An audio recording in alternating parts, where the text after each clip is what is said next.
If I re-record that intro, I don't have to do the hum manually each week. Hi, everyone. I'm Ryan. This is your turn. There we go. And I'm Steve, and this is 60 Cycle Hum, the guitar buying, selling, trading, modding, fixing, breaking, reviewing, playing podcast. Whew, that was a close one. I didn't think we were going to make it. Yeah. This first ad was sent to us by Zoe June. It is a Hello Kitty Epiphone. Remember when Epiphone put out a line of Hello Kitty guitars? This is an Epiphone Special 2 electric guitar customized Hello Kitty. My favorite part of the Hello Kitty Epiphones was the flame motif behind the Hello Kitty head. Just those hot rod flames shooting behind Hello Kitty. Hello Kitty with a difference. Original pickup, but added skull knobs, machine heads, and strap locks. Kill switch fitted where selector was originally. I gotta say, I like the look of that kill switch. I want to know more about that switch. But I want to know less about the skulls.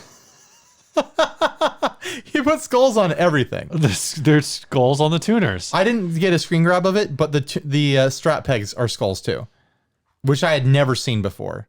I don't know why I didn't screen grab it. I see it in this picture though, in the main picture. You can see that something's. So the thing that there was a close up of it that I should have grabbed. The thing that actually throws me the most is it says Hello Kitty with a difference, as if this guitar is supposed to have a Hello Kitty pickguard on it. No, they stole this Hello Kitty pickguard off of the Squire Hello Kitties, which is a crying shame because those actually have decent resale value now. Yeah. They're kind of a collector's item, and they've separated that pickguard, and I think they've mangled it a bit. It looks like they opened up that pickup route to fit a humbucker in there. I don't know what pickup was in there originally, but it definitely doesn't look stock anymore. It looks a little mangled to me, and that's sad. But there is something kind of fun about this too, though. The combination, the juxtaposition, really, of Hello Kitty plus hot rod flames and the tackiest skull hardware you can imagine on a guitar. I would be tickled pink to see someone play this in a show. Get rid of the skull stuff, though. The skull stuff is too far. Dice, maybe. Even Dice is tacky, but the skull stuff, come on. I'm trying to get it's not that it's like too scary for me or too hardcore for me. It's that it's too lame for me. Skull stuff like this is boring and dumb. Yeah, the original pickguard was like fit the Fender humbucker exactly. This one's been squared out ever so slightly, which is weird. It's a sad thing to do. I'm going to say that the image of Hello Kitty on a guitar is more frightening and hardcore than putting a bunch of skull hardware on a guitar. Yeah. There's something more menacing about it. A mouthless cat? A mouthless cat that is actually a human woman. Yeah, dressed as a cat. Yes. As has been revealed to us. What part of what it is I think the original humbucker for the Hello Kitty guitar is mounted to the body. And this one, so they also added the screws to mount this humbucker to the pickguard. Yeah, that's kind of weird. It's a sad thing that they had they felt they had to do. This one, I'm looking at Reverb. They want $530. Yeah, no, they go for good money now. But there is one that's only $300. You'd think that someone would do. Well, I guess licensing is the problem. Someone would do aftermarket Hello Kitty pickguards. Yeah. There's a whole thing. I don't know how hard you've dove into the Squire book, if at all, but they actually talk about this series in there. Yeah. The whole series. I haven't read it yet, Steve. I haven't had a chance to. How dare you? I know. I don't have a lot of free time. Just read the Hello Kitty stuff. I'll read it. I'll read it. They're talking about how it was like a challenge because they didn't want to just like slap a decal on a body. They wanted to do something really like interesting, which they did. And then somebody took that pickguard and slapped it on this Epiphone. I watched some Netflix documentary or something like that about Hello Kitty, or maybe it was that the Toys That Made Us show. Oh, and there was something that was said in that documentary, or something else I picked up somewhere, talking about kind of the cutesy culture in Japan. Mm-hmm. And there was a concept revealed to me that I thought was very interesting, because we look at it from an American perspective, and it's like, oh, that's very weird and kind of childish and like very cutesy. Right. I don't really get it. Like, why is everyone infatuated with like this like kid stuff. But culturally, what it means in Japan is that it's basically like, it's punk. Like, it's very punk in the mentality that the rest of their society and the rest of their life is very serious and down to business. Right. And and people embracing this very childish kind of look, this very, very young skewing sort of thing is a way of being like, you know what? I'm not at work right now. Huh. Or, you know what? I don't have to work. I don't want to work. I'm bucking the system. I'm going to be a kid. Weird. So it's that kind of mentality that doesn't translate completely to an American cultural understanding. It's their own like version of like a punk rock attitude of like, screw all you guys, screw your business suits. I'm going to stay a kid because being an adult sucks, you know? Man. So that's kind of, maybe I'm super wrong, but that's what I picked up from whatever I watched. I feel like I need to watch it. Yeah. The Toys That Made Us series is great on Netflix. It's a great series. Yeah. I really get a kick out of it. I wish they would do more in a season because they only do like 4 episodes per season. We've kind of been selective on like which ones we listen to or which ones we watch. So sure. I actually haven't watched, I think, anything past the 2nd season because it's like... We should do our own version and do it the Guitars That Made Us.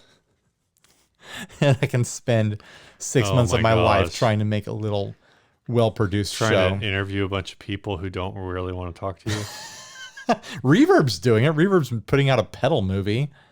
Really? Yeah. I want to get the Pedal Crush book. I need to hunt a copy of that down. Because I need more books in my life. No, I said I want it. I know. You don't have to get it. Well, when you're done reading it, you're going to leave it here. And I don't have I'm to going to feel bad. I only brought that over here because you said you wanted to look at it. I feel bad every time you bring it up because I want to look at it. I just don't have time with all this diabetes. I've like thought about reaching out to the Pedal Crush guys and be like, hey, you want to just send me one of those? You don't need to beg from a bookseller. I know. Should just buy it. And also, if they were going to give us one, they would have included us in it. Yeah. That's should have right. been like, hey, you want to put us in your book for some stupid reason? All right, how much do they want for this Hello Kitty Epiphone? Too much. $300 Australian, $200 starting bid Australian. May not post to the United States. I wonder why. I guess we can't even buy it. Yeah. But now that I know it's Australian, it all makes sense. They should. What does that mean? Is there a koala Hello Kitty character? No. There's a penguin and a frog. And I'm going to look it up. I don't know what else there is. Those are the only ones I know. Is there a bat? I feel like there's a bat. Hello Kitty. Koala. Oh my gosh. Here we go. I don't think there's a koala. Why am I in airplane mode? It's going to make it hard for me to search. Yeah, this is a great pod, man. I'm glad we're doing this. My phone doesn't want to work. Let us know in the comments. Is there a Hello Kitty koala? If not, there should be. It should be on this guitar with the flames. Sorry, Australia. I don't mean to make light of your plight. Even though I did just rhyme that, which was very charming. All right. What's new, Steve? Nothing really, man. Okay, well, ask me what's new. What's new with you? I got nothing, dude. I got nothing.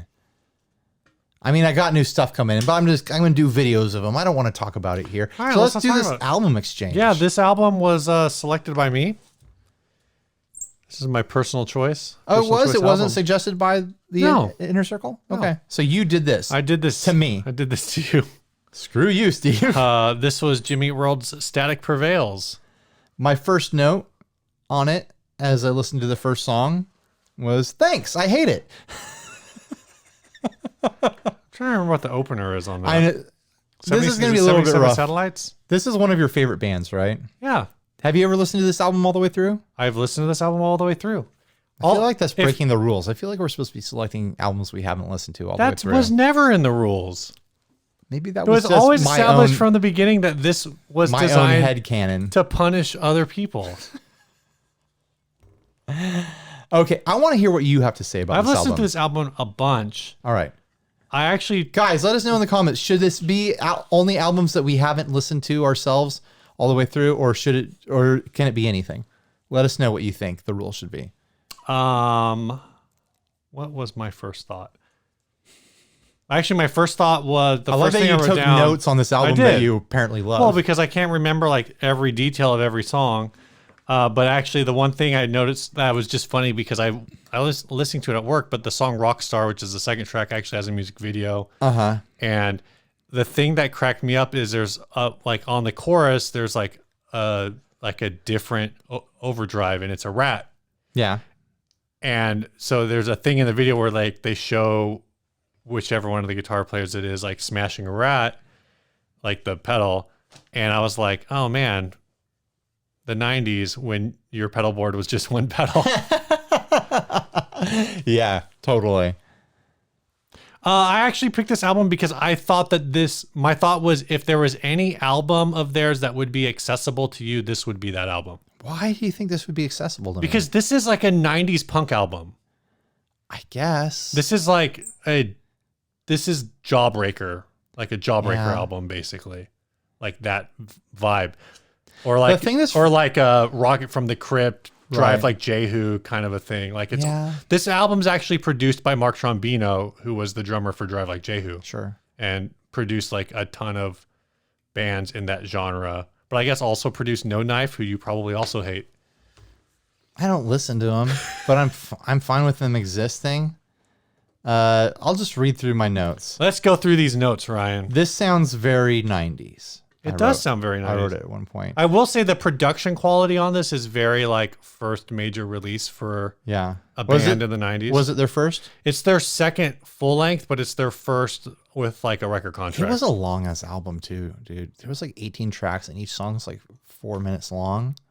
There's only 12 tracks, but each song is like 4 to 5 minutes long. It felt like it went on forever. There's one track that's 7 minutes long. Something that really frustrates me about, like, because listening to this album all the way through, it felt like being trapped in a friend's car in 2002. This is the kind of music everyone I knew was listening to, and I couldn't get away from it. And in 2002, you know, in the early 2000s, like I could not escape like bands that sound like this. I was getting dragged to like all these Julianna Theory shows and stuff like that. And that's an album that I thought about doing because a lot of people wanted you to listen to Julianna Theory's Emotion is Dead, and they're doing a 20-year tour of that album this year. I've seen them live like a dozen times because that's what my friends were into and I wanted to hang out with friends. But I don't like the style of music. And I wrote a note here. It's really the vocal style I don't like. If it was sung by a grunge mushmouth, I probably would have liked it a lot.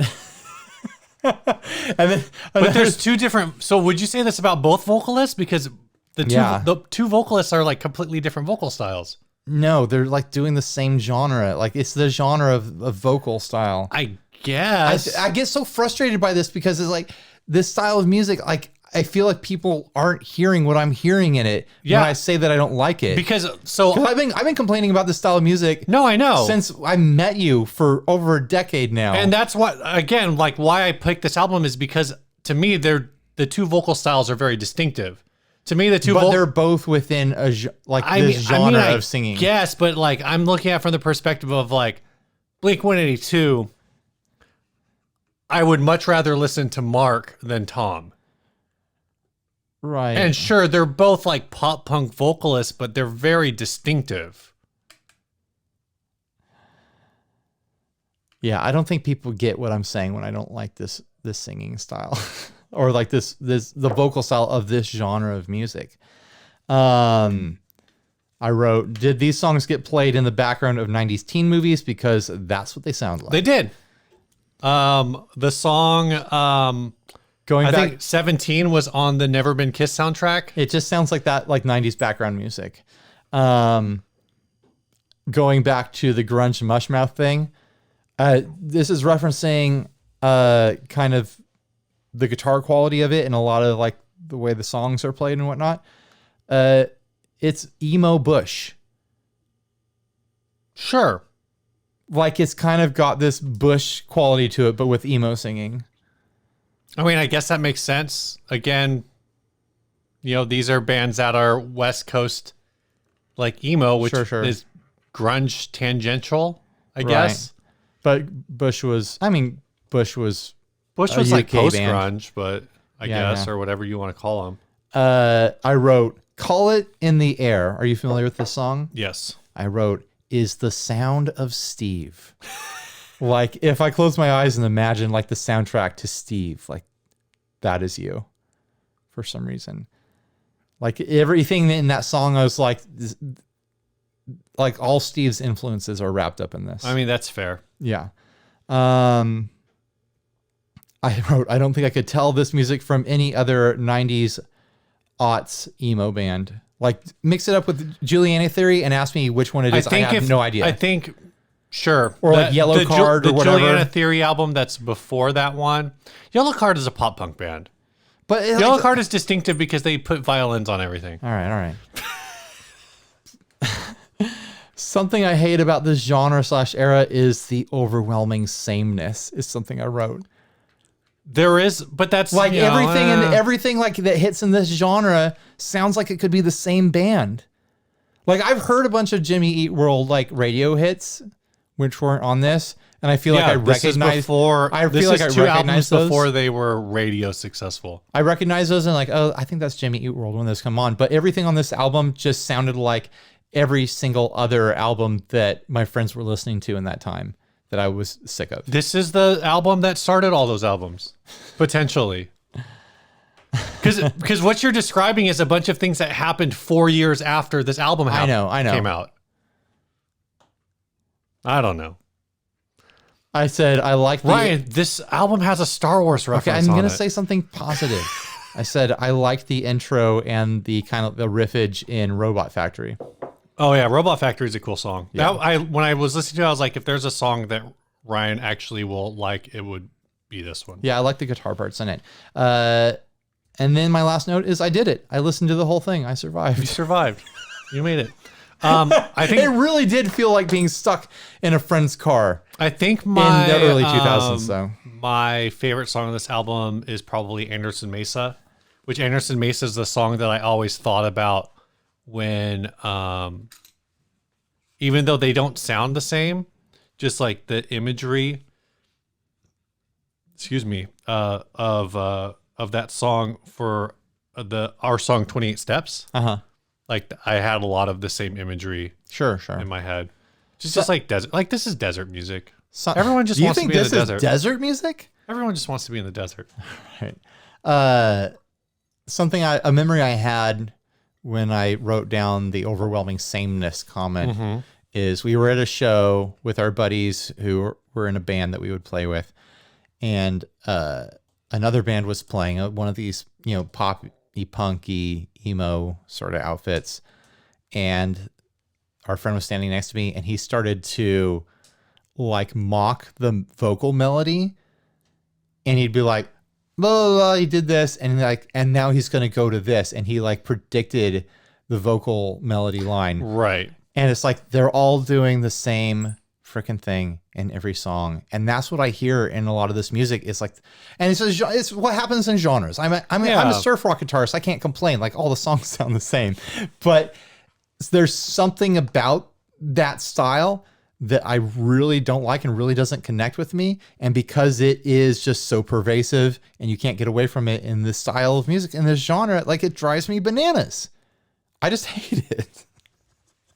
Sorry, Steve. Sorry, I don't like your favorite band. I should have done their album before this one that nobody likes. I'd probably love it. I kept trying to think while I was listening to it, like, what does this remind me of? Like, I think there was something in my collection that this reminds me of, and I think it's just that's what everything sounded like during that time. Like in that late 90s, early aughts, like everything sounded like this. And I couldn't get away from it. And like every show that I went to sounded like this. Right. So thanks for taking me down memory lane, Steve. It's a real nostalgic trip. All right. If you're in the inner circle, you guys have been suggesting a lot of albums. Let us know if you want us to like only pick albums we've never listened to. I think it's more interesting if we do it that way. I think it's more interesting to make you listen to Taylor Swift. But pick a Taylor Swift album you haven't listened to. Okay, all right. I guess I haven't listened to her country albums. All right. You want to listen to a Taylor Swift country album? I don't know if I want to listen to anything, dude. We're doing this because I haven't been listening to albums and I need to make myself do it. Maybe I don't want to listen to music anymore, especially after this one. Dang. I've been very open about my hate for emo. I know, but I didn't know it was so Jimmy Eat World specific until today. It might not be. Yeah, I think like their later stuff that gets played on the radio, I'm like, oh, that's fine, whatever. Well, and so it's more developed into like their own sound, where this is like just a lot of the same. And I mean, that's the flip side of it. Is I can hear the potential in the music side of it, the instrumentation side of it. We're like, oh, these guys have more going on than your standard 90s and aughts emo band. Like they're doing some creative stuff here, but then it really is like the vocal styling. And so I thought about that a little bit actually when I did this, because I was like, oh, I could pick like a newer album, right, where it's more radio friendly and more hooky, but then it's like, then it's like now I start getting into albums that I don't like. Right, totally. It's like, and if I really wanted to be like fully punishing, I would have just gone with the album after this, which is the album that all the emo kids love. I'm gonna say like I need to pick an album now that I think you'll hate, but I honestly can't think of there probably isn't one. Something that you would hate. You tend to just listen to everything. That's right. I don't know, man. I say that hating music is part of loving it. So maybe you don't love music if you don't hate music. Maybe. I think I'm sure you could find something that I hate. The question is can you find something that I would hate that you enjoy? I think that's a more difficult question. I think you hating something is something I would enjoy. So I'm saying like if you if you want to throw on a Disturbed album, like, sure. We could go cheap. Who knows? We might listen to something like that and be like, you know what? It's fun for what it is. I will say that like an artist that that I feel like I don't want to like, but is like Avenged Sevenfold. But every time Backcountry comes on, I'm like, yeah, I could get down to this. Everything else about it, there's some fun stuff that happened in nu metal. Yeah, there just is. Maybe this just needs to be. We need to have a future mutually assured destruction where 1 week we listen to the first Linkin Park album, and then after that we listen to whatever the smash successful Limp Bizkit album. We should do a week where we listen to albums that are hot right now. Yeah, that we haven't necessarily listened to. No, that's a problem. Steve has listened to everything. Yeah. I listened to new music. I listened to old music. But the whole album? Yeah. Have you listened to like a whole Billie Eilish album? Yeah, both of them. Damn.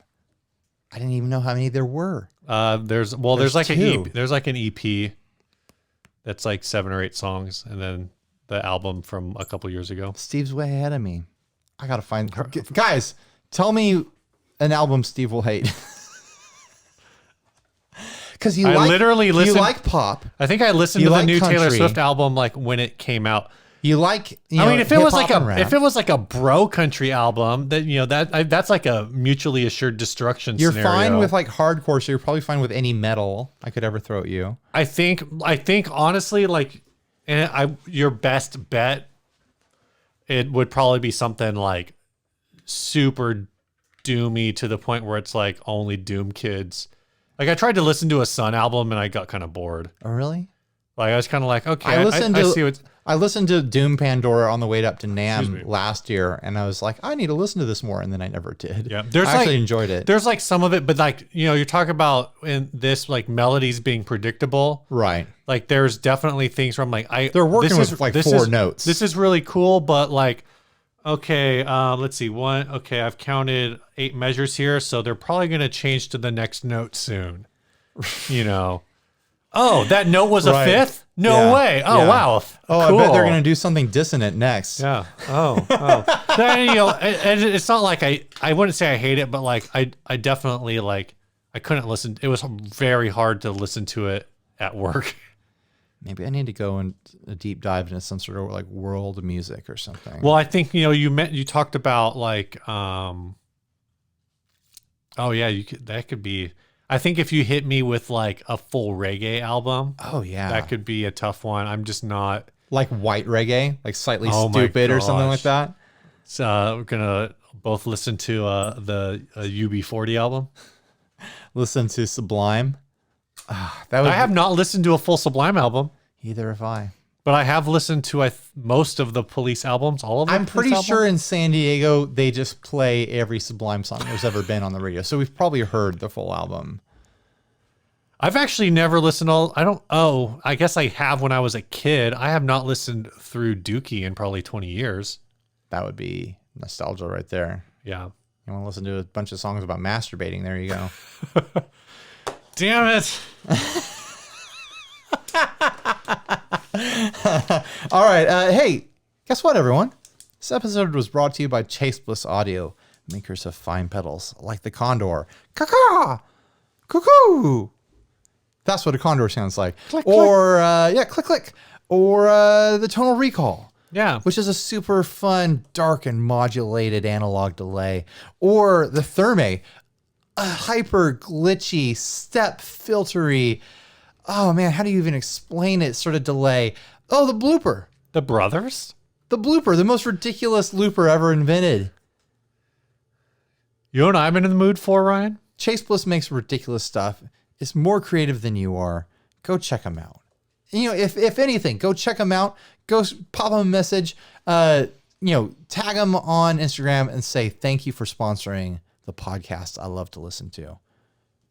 Because that would make a big difference for us in our lives. It would enrich our lives. It would enrich Chase Bliss's lives. It would enrich your life. Go do it.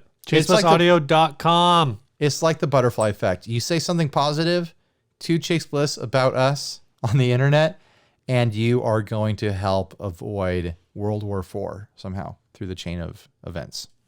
So give peace a chance, guys. That's all I'm saying. Oh my God. All right. This topic was sent to us by Adam Dulhanic. Adam Dulhanic, the Says inboxer. he was at a guitar store and they're talking to a guy, and the guy said, if I had a warehouse, I would start collecting 80s guitars. That's quite a story. That's the topic, right? If you had a warehouse What kind of guitars would you put in? and you were going to collect from a decade, speculatively that they would increase in value, would you go 80s or would you go for a different decade? I mean, I guess like the 80s are next, because nobody thought 70s Gibson and Fender stuff was ever going to be worth anything. Sure. And that stuff has been climbing. And 80s stuff is all 30 years old now. Yeah. So I think They're not making any more stuff from the 80s. No. They will be in the future, though. Yes, in the 2080s. Yeah. So I think as much as like I want to be like, oh no, it's all trash, I think the early Fender American weird stuff, like it's gonna follow the same trends as the 70s. I say like the Fender Elite series. Yeah. Or in the late 80s, like the Fender Plus series. Which is weird to think about, and like some of those like MIJ Fenders had the thickest, crappiest poly paint jobs on them. I think the Fender Japan stuff, they will see value And rising, the weird, but I think it's weird going to cap. hardware and stuff. Like, there's the assumption that everything that gets old enough is going to be equal in value to things that previously got old enough. I just don't think it's true across the board. I will say that at least with the Fender contemporaries, people are trying to make that stuff be expensive. So that's like what I have, right? People are trying. Let me see if I can find one that's actually, I'm looking on eBay, trying to find actual auction pieces. You're talking about your MIJ Fender? Yeah. That's a great one. Which I'm not seeing any. But it's got an aftermarket bridge on it. It doesn't have the original bridge. It does, but what I'm saying is all I'm getting at is that I looked those up on Reverb last week, and people are trying to get like $1,000 for the original, like all the original parts, $1,200 for those. Yeah. Which I'm just like, I mean, the neck on yours is one of the best Strat necks I've ever played in my life. Like that guitar just melts into my body. I'm looking at Buy It Nows on eBay. Buy it now. Buy it new. And people are like, what accent was that? I don't know. People are listing Buy It Nows with the System 2 for $875, but some of them are still going pretty cheap, like $450, 600s kind of climbing.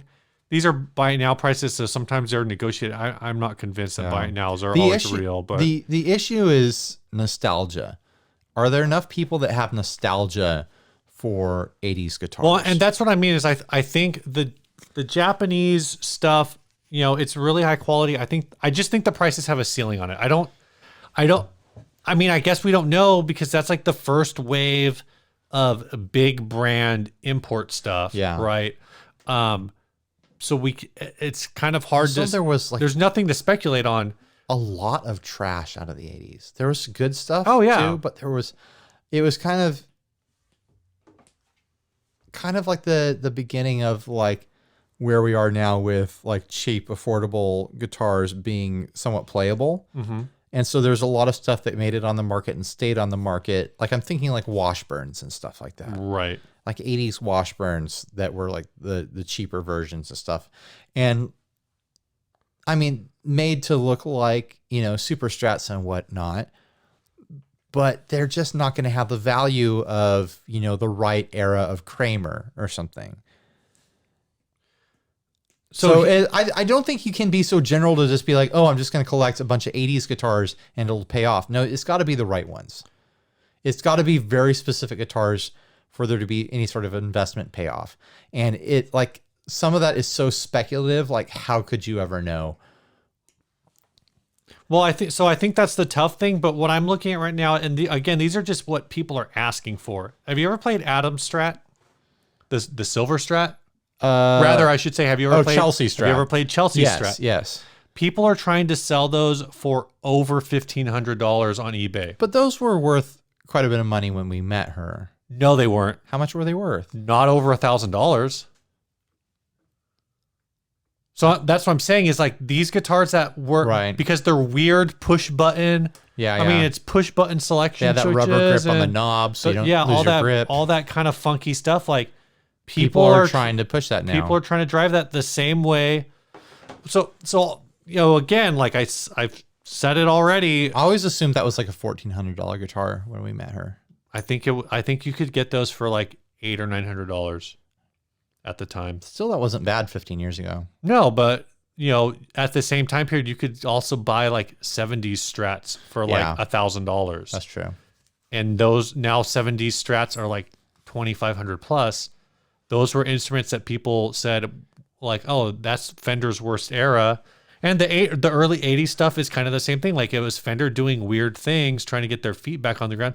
And there are certain models that did see price increases sooner. So like the Dan Smith era Strat, like the walnut Strat, that was the Strat. Like they had a niche, but I think those types of things are going to start seeing increases. And I think if it's tied to like an American built instrument, it's the same thing with Gibson. Like their American stuff, you're going to start seeing that go up.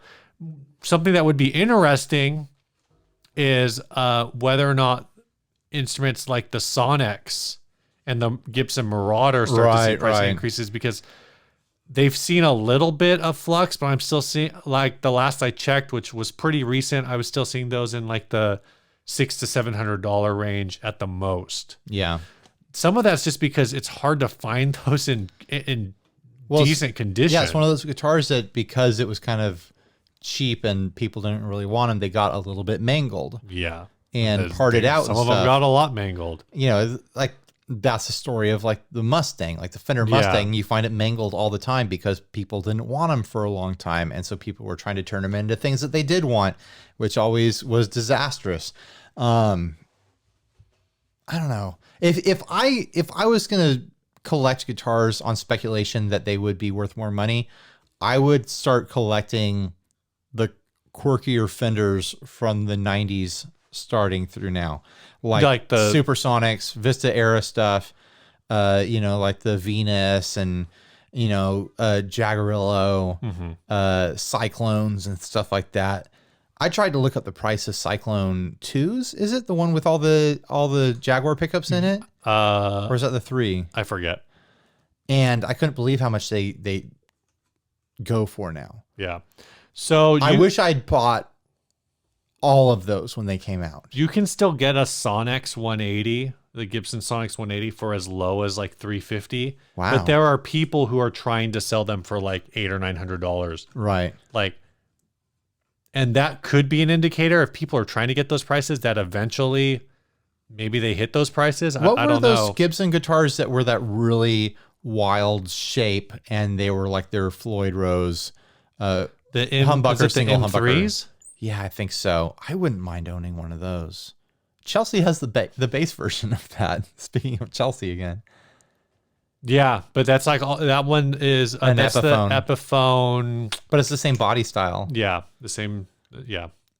I knew a band that was playing that guitar, and I just thought it was so cool at the time. This says it's sold, but I don't know. This is a Fender Deluxe Series Cyclone 2003 ultra rare vault version.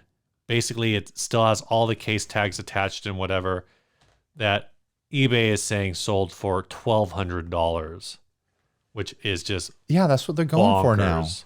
And they were like 500 new. Here's a Cyclone 2 at almost 1,400. Yeah. They're going to come out with a Squire version that got leaked. Yeah. It's just not going to have the Jaguar pickups in it, which might be better. I don't know. Not everyone's going to like Jaguar pickups, but I like Jaguar pickups. People are definitely trying to sell the MIM Cyclones for like as close to $1,000 as possible. Yeah. Some of that is dependent on what pickups and stuff they have. But Fender does all these like quirky short run things. And I think that there's collectability there because you can't get them again. I will say, and they never put them out from the same country or the same factory or the same configuration again. Mine is a little beat up. How much is it's mine? But Jagstangs sell for $700 plus. I should buy a Jagstang. That's you could fill. That's the cat meme for me. I should buy a Jagstang. Here's one that sold for $910. I got mine for. It's crazy that the Cyclone is going for more than the Jagstang. That's because a Jagstang is a piece of crap. It's just a weird, it's a half built guitar. But it has more like prestige behind it. Because but it's a longer run, and they reissued it a couple times. I guess so. They ran it 95, 96, and then they ran it again in like the early 2000s. I have no business wanting more guitars. But legitimately, like the Jagstang could be something where if you're just going to fill a warehouse with guitars, just go out and buy as many Jagstangs at like $500 as you can find right now. Yeah. Just put them in a warehouse for another 10 years. If you're going to talk about things to collect, to invest in, guitars take up so much space and you'd really rather play them. And space costs money, like warehouse space costs money. I don't think it's a good thing to do. Well, and the whole thing is like people are always like, whoa, well, if you bought a Fender Stratocaster in 1957 for $250, well, that's worth like $30,000 or $50,000 now. It's like, yeah, but if you would have just bought like gold, $200, no, not gold actually, but if you would have bought like $300 in just like a mixed stock fund, sure, in 1957, and that part of that was like a couple bucks in IBM or something. Freaking go back to 1957 and buy $250 in real estate. I'm just saying, I wish I could go back to the beginning of the season and put some money on the Cubbies. I bet you could buy a plot of land in San Diego in 1957 for $250. Oh yeah, that would make you a multimillionaire right now. Yeah, would not surprise me at all. I mean, I literally every once in a while, like don't invest in guitars. Buy a piece of land in a city that might grow. Every once in a while, like I see a thing where somebody's like talks about how because I'm on the Reddit, San Diego Reddit. Someone will talk about how like their uncle bought a house in like North Park or something in like 1980 for $45,000. Yeah, and they just died. And now, like, the family has to, like, figure out because everybody's fighting over this house. And it's like, y'all just need to sell it for, like, $800,000 and, like, split that profit. Yeah, no kidding. Like, and it's like a one. Don't it's fight like a over the house. bedroom. Airbnb it out and There you split go. it. Mm-hmm. Split that passive income, boys. Boom. That's what I would do. That's my life plan. Anyway, yeah, 80s. I like that idea of like collecting weird Fender stuff. Yeah.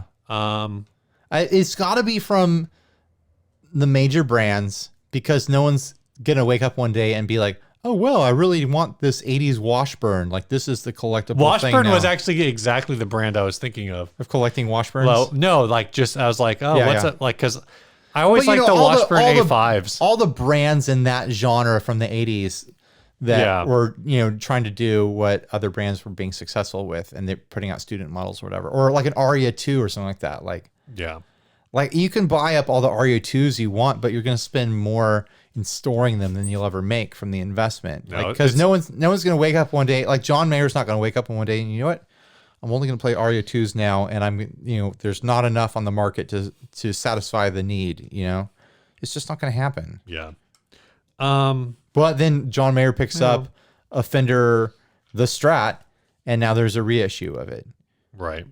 Or the Pink Jackson. Right, exactly. That's that style of thing. Like I Just think don't invest in, like you said, don't invest in musical instruments. No, it's a bad idea. It's a bad idea. Like if you buy a musical instrument because you love it and you're going to play it, and it turns out decades that it's worth something, good on you.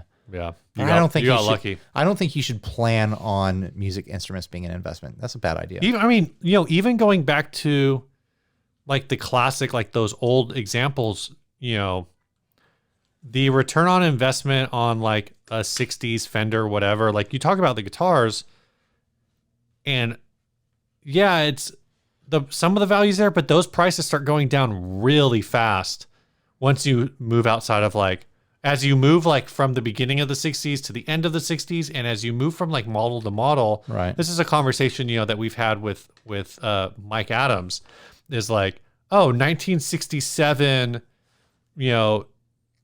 Jazzmaster, Jag or whatever, like what's that worth? And it's like, oh, I wouldn't pay more than like $3,500, right? And that's but like a 61, yeah. But it's like even the same thing with like Strats. It's like, and you can try to like time that out, but I mean, I guess that's the point of an investment, but right. And also, not everything old is worth anything. There's guitars made in the 60s that there's one on our local Craigslist right now that you can buy for $250. Like, what is it? Again, like just some a old Tysco variant. Yeah, and I think that goes back to the idea of like, if you're gonna, if you really want to try to do this,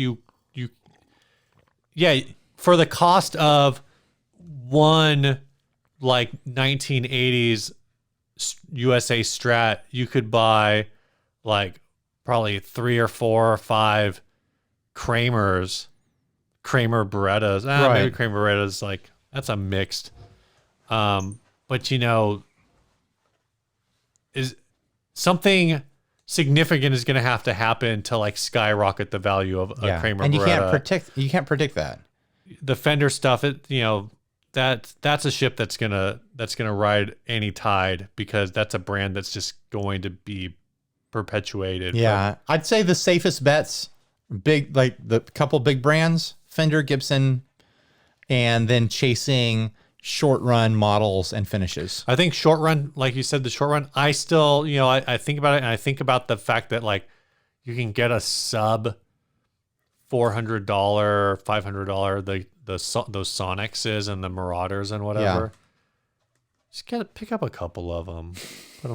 Because that is a situation where there are enough of them, and they are a major brand, that I could see like whoever the next, I don't like. They are pretty unique too. Whoever the next Fallout Boy is, right, could Right. like pick something up like that.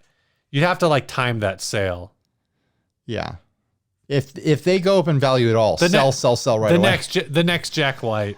All right, let's talk The about next this Jack guitar White will be playing Gibson Marauders. that Adam Dolhanic. This is like an all inboxer episode, I know isn't it? this happens like once every couple of years that we just do an all Adam episode. The first one wasn't.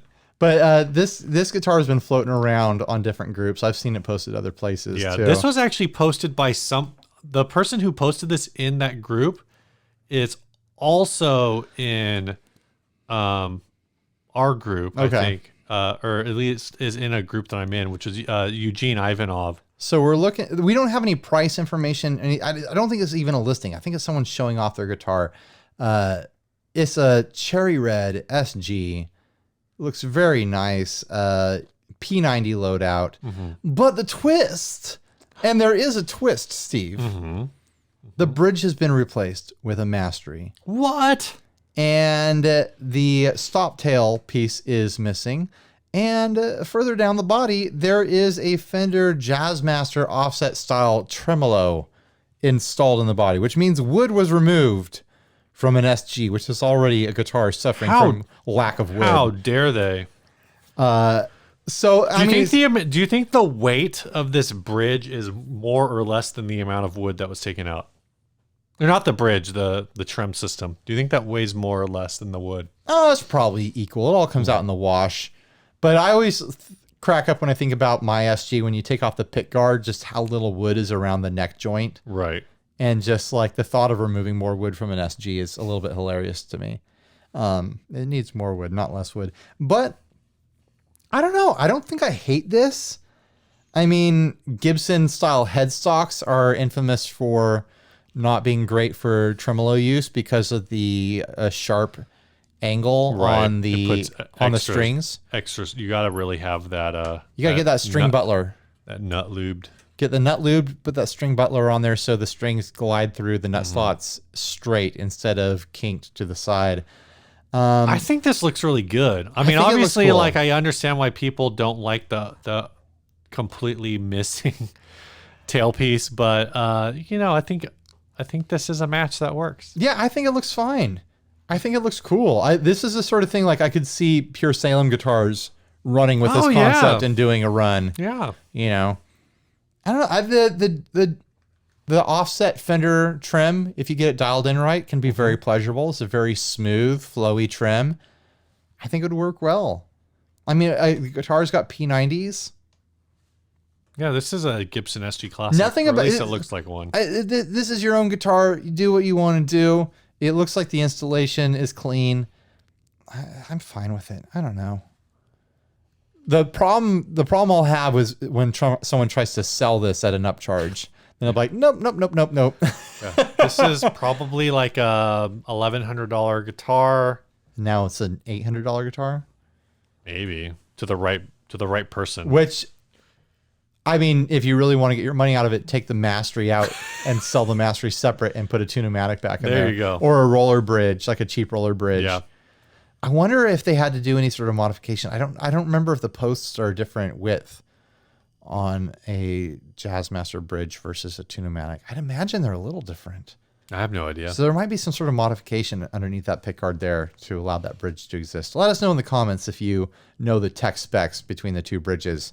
Like if they had to do some redoweling there in the body. You don't think Mastery makes a version of their bridge that's just a drop-in tom replacement? No, I don't think they do. Oh. I think it's entirely specific to Fender guitars. Really? Yeah. I might be wrong, but that's been my impression all along. I just have no idea. I've never... I mean, I've never had to look that up. I don't know. I don't know. Yeah. Hey, Steve, when have you ever felt like a poser Right now. in a musical situation? All the time. Did Adam ask that question too? Adam asked that question also. That's our next topic. Pull it up. Read the whole thing. Because I don't remember the direct quote. If you feel so inclined, sir, to keep the show going for the sake of the show. You want me to Steve? look it up? You want me to look it up and talk at the same time? Yeah, I do, Steve. Help me carry the show. This is it. This is the end. This is the fight that breaks up the show. My back hurts, Ryan. I've been carrying this show too much. He I should have says, screen grabbed it. he This is says, my fault. when have you most felt like a musical poser or poser in general? Discuss. I think anytime. I think the main thing for me is like, I always feel super posery at NAMM. We have this. Well, you do kind of dress up like a metal dude. I do, and That's you try true. to like hang out with I other try to metal wear people. leather pants and a leather, and I get like a ratty, like I think the dyed black wig. the fishnet shirt is a weird look for you. Yeah, Super poser stuff, Steve. I don't know why you do that every year at NAMM. I'm just trying to fit in, man. Those are your people. That's who I want to be with. But just at NAMM in general, you feel like a poser? Like you feel like you don't belong? I think anywhere, like, I don't know. I think it just is in a lot of mixed musical environments. I always feel like, oh, you guys have a thing that you do, and you guys do this weirdly professionally. Yeah, And I'm just a hobbyist. But I mean, here. there's like a lot of people that we know at NAMM who are hobbyists, and I'm like, man, you're really good at this. Like, you're really good at guitar. Well, it's because their hobby is playing guitar, where our hobby is buying guitars. That's true. There's probably a lot to that. There's probably way too much to that. This is kind of a weird one for me. Like I'll always say it that in Dinosaur Ghost, my band that's pretty much not active now, we haven't played in a long time. Even though I'm the songwriter and kind of the creative force behind it, I am easily the worst musician in the band at any given point. Right. Like I just am. And the fact that the other musicians are good. I mean, is that any different than any other band you've been in? No, but it allows me to prop up this concept in my head that I tried to put together. And it's like, yeah, I'm writing the core of the song as it starts, but then, Ariel and Mitch and whoever's drumming for us at any given time goes like, oh, I see what you're trying to do there. What if we do this, this? And I'll be like, yeah, that's what I was trying to do. It's like, kind of like I'm the first person on the soccer field to kick the ball, but then the rest of the team carries it through to the net or whatever. Like, all right, guys. And it's like, yeah, I guess I started that, but everyone else kind of like did the real work. Right. Right. Like I had the idea like, oh, guys, let's kick the ball that direction. But then everyone else did the hard work, or did the actual skilled stuff. Mm-hmm. So I've, in that band for sure, just because Ariel and Mitch are kind of beasts of players, I would feel a bit of like a poser. I think, based on kind of conversations that I've had with different YouTubers in our like field of YouTube, like in our little corner of YouTube, Sure. I think a lot of YouTubers have at least some level of imposter syndrome. Oh, going, sure. Where I did that video at 42 Gear Street where I walked around and asked everyone like who the best guitarist there was and then who the worst guitarist was. And a lot of people said, oh, I'm the worst guitarist. Yeah. Because that's how we all think of ourselves. We all think like, oh man, I don't play like that guy. I don't know those riffs, so I'm just the worst. And there's always that thing where it's like, and so I say for me, like I'm really uncomfortable in musical situations because I don't have a comfort zone. Or at least my comfort zone like doesn't make sense. Like I don't feel like makes sense. Steve has no comfort zone. But I mean, like there's like a personal bubble around Steve, and everything inside of it is discomfort. It's true. No, but you know what I mean. So it's like in the 42 Gear Street example, like everyone, nobody's gonna say like there were definitely some people who said you were the worst guitarist, but it was supposed to be like a joke because you're the one who's asking the question. But I think that's I sincerely think I was the worst guitarist. You probably were there or at any of those events. But I think there's also recognition that like from other people, as stupid as it was, like the video you did with Steve Vai, Right. where you take the guitar and like he tries to play like whatever, I already forget, Wipeout. Yeah. Was it Wipeout? Whatever surf song he like starts to play, and then he's like, "Oh, you want to play?" And you're like, and then you play the same song, and he's like, "Don't, I just butchered that. What are you doing?" You know? And so I think, you know, there is some recognition. But also he pulled it out of his ass to even play that. Right. But it's and I should know how to play that way better than I even played it there in front of him. So but I mean, I think there's some recognition within the community of like each person is doing their thing. Their thing, and that each of the people who are here are good at their thing. And what I'm saying is the thing that I'm good at, I don't think is good enough to share with other people, basically. So it's this really I think you're a very good bassist in a band setting. It's a really weird existence where like I'm actually the booth at I feel like I'm talking so much about NAMM, but it's the place where I feel the most like an imposter because I'm surrounded by like hundreds if not thousands of musicians who are way better than me. Right.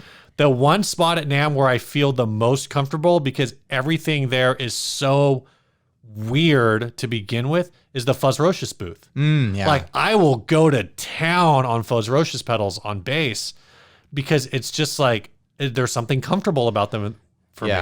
They kind of reinvent the wheel, so it's like there's no expectation going into it. There's that, and I think they don't fit in they don't exist in a space. So like I go to the Dark Glass booth and everything there is like bass fuzzes and bass drives and whatever, but I feel like I gotta do something because everything's like bassy, really clean and shiny, and everything there is really clean and shiny.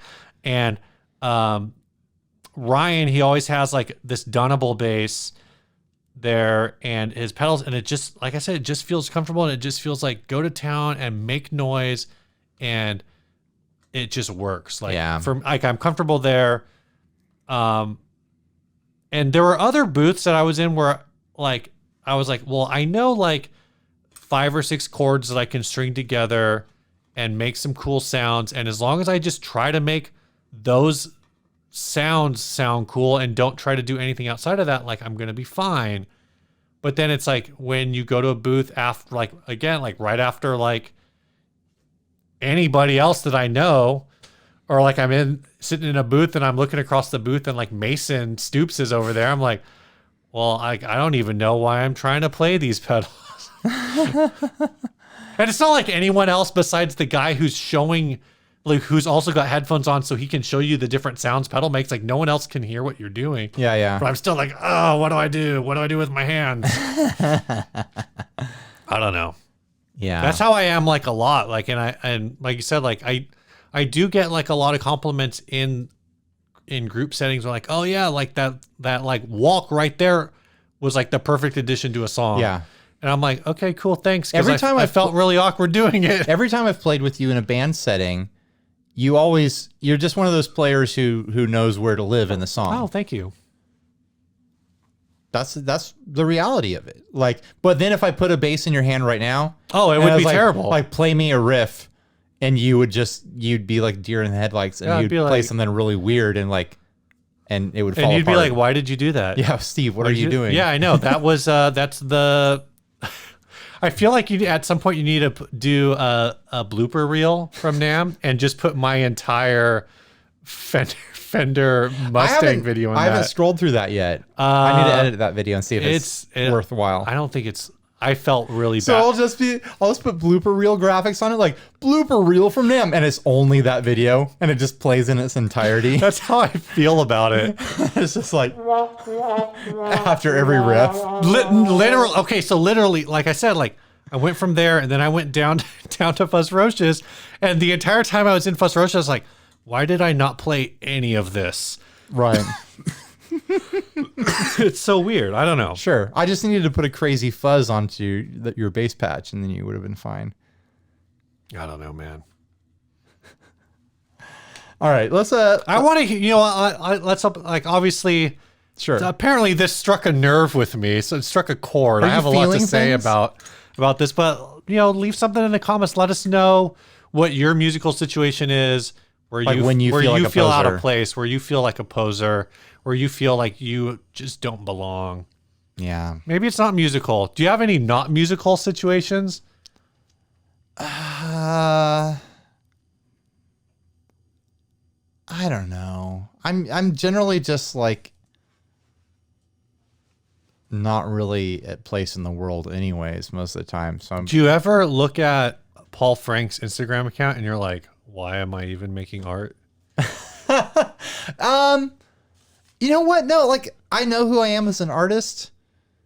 And I've never been like, oh, that person's so good. Why do I even bother? Because I can get people to pay me to do what I do, so I don't worry about it. That's true. I've never like I don't know. It's hard to explain.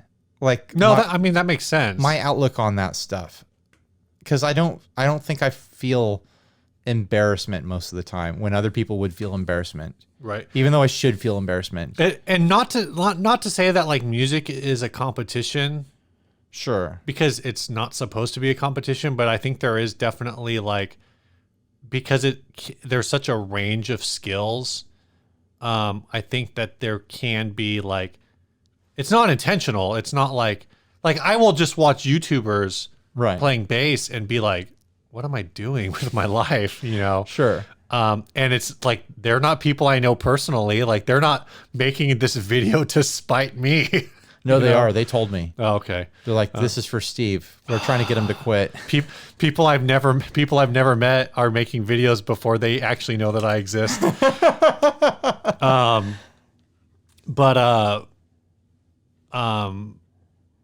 trying to think of like other instances in your life. Like I definitely know, like for me, I do some. Oh, well, I'll say like running. Running's not like absolutely like running is like, oh, this is a thing that I do for my health. And this is a thing that I do because like I want to get out. Like at like the last run I went on was just because I wanted to go like do a trail run at like 9 o'clock in the morning, like pretty much when the sun was just getting high enough to really warm up where I live. And it was great and it was fantastic. But then at the end of it, like, you know, there's this part of me that's like, I talk to other people who run and they're like, oh yeah, I ran this morning. Like, I did like 5 miles at like a 6.5 minute pace. And I'm like, oh, I did like 4 miles at like a 12-minute pace. Oh, and it's like, so this weird, again, it's like a non-competition where it's like, there's still this like inkling of like, why am I even doing this if I can't do it like anywhere remotely fast, even though I'm doing it to like the best of my own ability. Right. And I also know people who like run marathons at like a 16-minute mile pace. And it's like, that's barely faster than walking. But those people, I don't think they care. They're just like, I'm going to go do this thing. They want that sticker on their car. Because I want to do it. Yeah. They want that sweet medal. I had an athletic inequality. I can't say the word. Inadequacy. Like recently. Okay. I went on vacation to Hawaii 2 weeks ago, and my sister brought some surfboards. I surf. I had the opportunity to surf at Hanalei Bay, which is a known place to surf. It wasn't huge or anything like that. It was a modest day. I've been having shoulder problems. I started to paddle out. It was a really long paddle. And like halfway through, I'm looking at it like, I don't know if I'm going to make it. And I look back at shore and I'm like, well, I'm not going to make it back if I'm not going to make it to the peak. So I might as well keep going. Right. I get out there. I try to catch a wave. I fumble it. I don't catch the wave. The wave pulls the surfboard, and my sister had installed the wrong little tie for the leash on it, and it snapped. Oh, because she lost the original tie and she put like some other BS little tie in there. So now the surfboard is being washed in over the reef. I've got a shoulder that's killing me. I'm feeling out of shape because I hadn't surfed since the summer because I don't have the time. Right. So I'm trying to swim. I would have just blamed that it's cold. It wasn't cold though. It was Hawaii. No, I'm saying like you haven't surfed since the summer because it's cold. No, I do need to buy a new wetsuit, but that's not an excuse. And so this whole fumble happened with my sister trying to go retrieve the board and then push it towards me, where it went through a wave and came down right on the edge of my other shoulder blade and like funny boned me in a way that made me come up screaming for like 2 minutes because like it made my whole body hurt. Made me feel like the teeth were shooting out of my mouth because it just hit like my collarbone right on the edge, right where it connects to your shoulder. And so now I've got 2 bum shoulders. I'm twice as far out as I feel comfortable paddling. And I just ended up limping back to shore without having caught a single wave. Oh, man. And all the Hawaiians saw me. A sea turtle saw me. My wife and my kids saw me. And your sister. And my sister saw me limp back to shore, defeated, and it was pretty embarrassing. Oh, man. What's funny is I was thinking about that. I'm like, Ryan surfs. Like, there's probably not really, like, that much imposter syndrome. So I won't even bring that up. It's one of those things where, like, competition, like what surfing competitions are, doesn't exist in surfing, like how most people experience it. Right. Like there's no points, there's no scoring, there's no, like, you either catch a wave or you don't, and what you do on the wave is your business. Like no one else cares. Like it's easy to be like, oh, that guy's really good, or like, oh, that guy's not that great, but he's doing his own thing. It's and it's just not a competition thing. So yeah, it is rare for me to be like, wow, I really sucked today. Yeah. And feel any sort of embarrassment over that. I felt more shame for myself that, I wasn't in shape and I wasn't ready to perform normally. So a little bit of poser syndrome though. All right, let's talk about this last ad and then get out of here. Let's do some real quick housekeeping. Oh, yeah, housekeeping. Again, nobody new is joining, but that's okay. Housekeeping still keeps this show going. You know what? It's unusual that no one new has joined. Usually we get new people every week. Well, we had like a weird recording schedule. I don't know. True, too. Anyway, that's true. But usually we have new people. Yeah. If you want to support the show, whether it's at the $1 level, $2, $5, $25, $500, $1,000, $500,000. Yeah, you only have to support us for 1 month. No, do it every month. $500,000. Go head on over to patreon.com/60cyclehumcast. That's one of the things that keeps us going. It pays for trips.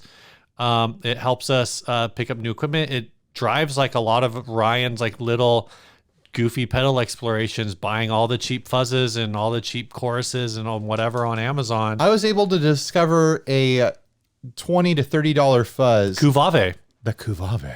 That I can 100% recommend people buy if they're looking for a super fuzz style fuzz. Yeah.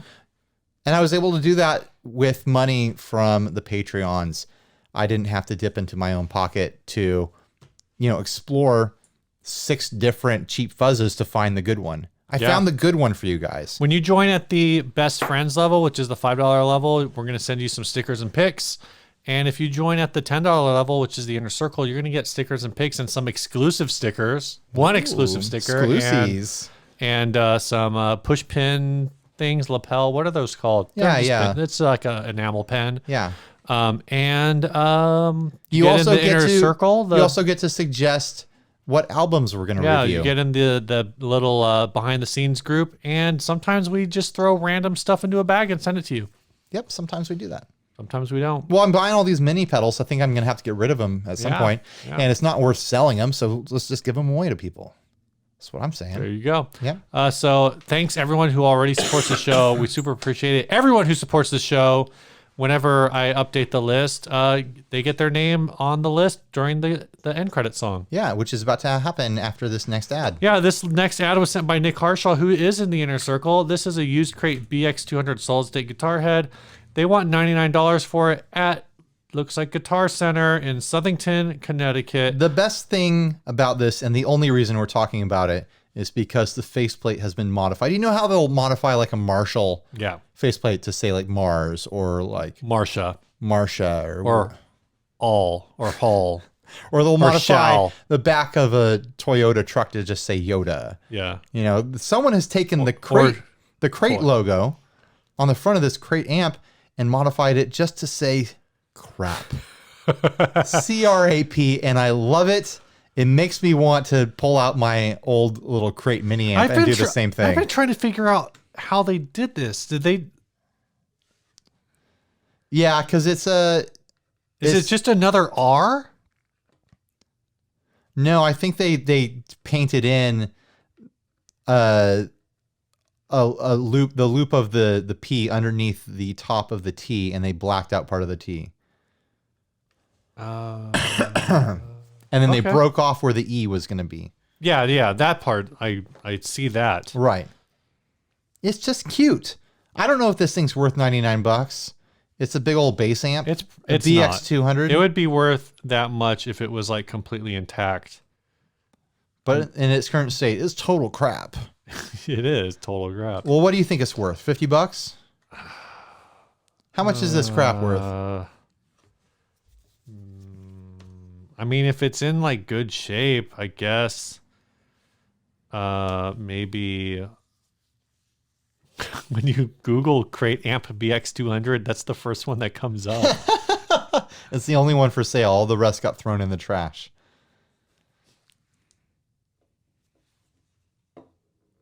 Yeah, I don't know, man.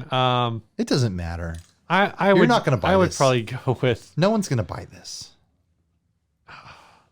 I would... $99 is definitely the top. I mean, say... Guitar Center's not going to make money underneath $99. They have to sell it for that at least, right? Yeah, here's Otherwise, some pawn shop that's trying to sell it for $150, but it says crate instead of crap, so... I'm not going to pay an upcharge for a worse logo. I want that crap logo. I want all crate logos to be converted to the crap modification. The crap mod. Yeah. You know what? I'm looking at this and I almost wonder if this guy like... Yeah, you're probably right. It's probably just white out, but... Yeah, I think it's paint. It's a paint job. I want it to be like something extensive where like the guy like actually took the E and like chopped it up and then... No, he didn't. But that's what I want, Ryan. He 3D printed a new sign. That's definitely not what happened. All right, man, get us out of here. How much would you pay for this? I wouldn't pay for this. At all, because I don't play bass, and if I did play bass, I probably wouldn't buy this crap. All right, this last song was sent. This next song was sent by Valerie. She says, "I'm Valerie." She says, "Hi, Steve and Ryan." That's right. Put my name first. Thank you. What do you think sounds better, Steve and Ryan or Ryan and Steve? Ryan and Steve definitely seems like it's more natural. It's like the more commercial sound, I think. But, you know, it's nice to feel important every once in a while. She says, "I'm Valerie, and I'm in a two-person band with my husband, Luke. We are just getting started on our first few songs. If you'd like to play our song at the end of one of your shows, that'd be awesome. Our band is Killing the Flower. The song is called Shackles. We can be found on Instagram if anyone is interested at Killing the Flower. All our music is on YouTube and most streaming services. You don't have to tell everyone the gear we used, but since you're obviously into gear, I thought I'd tell you what we used. Well, if you're going to put what you used, we're definitely going to talk about it. If you're going to write it, Steve's going to read it. This is what Steve does. He reads things. Yeah, so this is, they used an Electra Phoenix, that's a cool 80s guitar. You want to talk about, if you just want to collect cool stuff, go collect some Electras. Marshall DSL 40C and a custom built, so Luke built the fuzz that's used on the song based on a Big Muff, a Morley mini wall / volume, and an SM57. The bass is a Squier Jaguar bass into a GK MB115, a deluxe bass Big Muff Pi, some Sennheiser mics for the woofer and tweeter. The drums are Mapex Mars Series drums, Peisty cymbals, and mics all over heck, using Reaper for the DAW. What was that sound? My baby crying. Oh, that's unfortunate. Yeah. Here's the song.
is the end of your reign.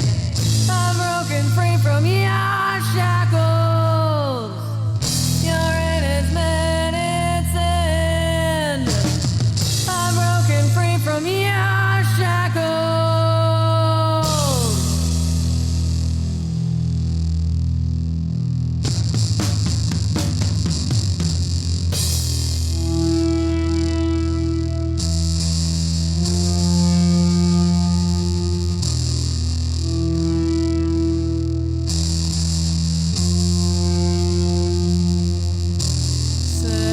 Searching for light, you show the way. Blind Savior to me, for I could not see. You were the one pushing me down and bringing the dark.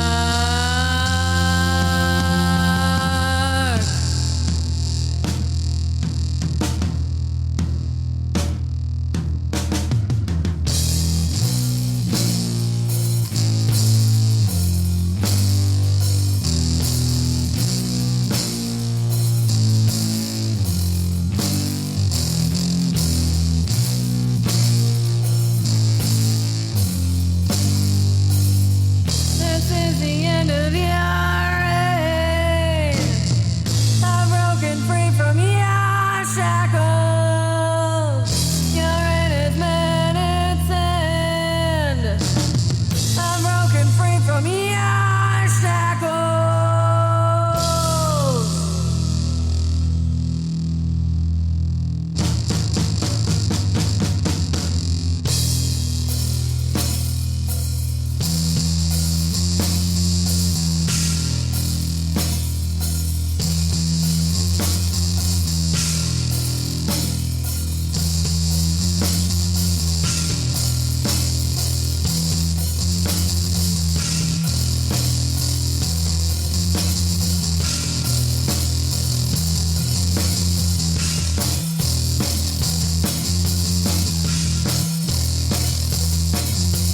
Now you're lost in the deep, guessing for air. You took on your life.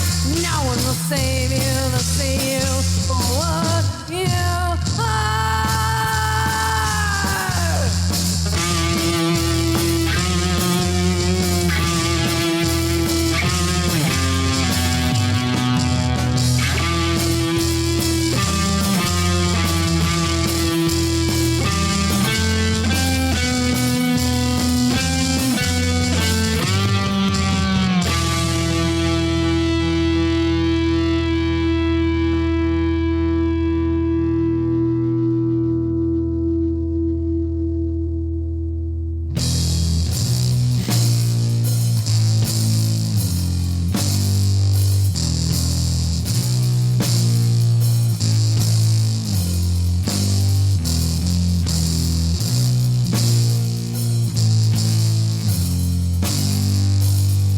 This is the end of your reign. I'm broken free from your shackles. You're in its man, its end. I'm broken free from your shackles. I've taken your power. I'm coming for you. Just you wait. Did you add that reverb to my voice on this episode? Maybe the Roadcaster can do that. There's some reverb built in there, maybe. I don't know. That was a long one. Was it? It felt long. I don't know. I liked it. Yeah, I like that bass fuzz. Yeah, that's cool. All right, bye everyone. Stay grounded. See ya.